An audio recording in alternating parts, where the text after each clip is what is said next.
Pendant 10 ans, le curé et sa paroissienne se sont côtoyés à l'église sans oser s'avouer leur amour. Christine sortait d'un divorce difficile avec 2 enfants. Photo souvenir. Pierre était son confesseur. Je crois que c'est vraiment la première fois que je rencontrais quelqu'un qui soit aussi bienveillant, à l'écoute. Et ça, c'était vraiment, pour moi, ça a été énorme. Il y avait cet interdit. Donc, de toute façon, c'est pas comme si j'avais, entre guillemets, sciemment voulu le détourner de son ministère de prêtre. Pas du tout. Et en tant que prêtre soumis au célibat, est-ce que vous aviez du désir pour cette femme ? Oui, ça arrivait, oui. Mais je dirais comme chaque être humain peut en avoir, parce que cela, il y a notre émotion qui est là, notre sensibilité.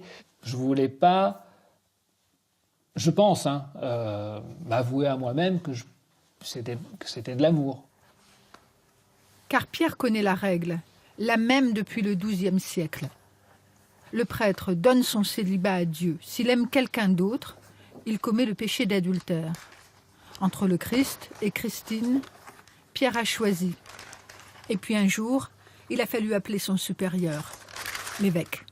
Il voulait nous voir, donc il est venu pour nous dire que c'était un scandale. Ce que j'avais fait, ma décision était un scandale, voilà, que Dieu me jugerait et que Christine irait en enfer. Voilà, c'est à ce moment-là que ça s'est passé. Ce que vous avez fait est très grave.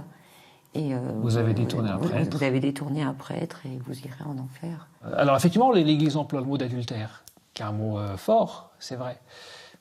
C'est assez particulier, c'est que sur le même règlement de l'Église, le même article du droit canon, il y a la pédophilie. C'est-à-dire ? C'est-à-dire qu'un prêtre qui va aller avec une femme et se marier avec elle est en péché, il commet un péché d'adultère. La ligne d'après, un prêtre qui va vers des enfants pour abuser d'eux sexuellement est aussi pécheur. Ça vous a choqué, ça ? Oui, oui. Parce que pour un prêtre qui abuse d'enfants qui n'ont rien demandé, on va être très long à prendre une décision. Et pour un prêtre qui dit « bah oui, j'aime quelqu'un » et ce quelqu'un même sans que je fasse de pression dessus, tout de suite il y a une sanction. Comme Pierre, chaque année une quinzaine de prêtres quittent le ministère par amour pour quelqu'un.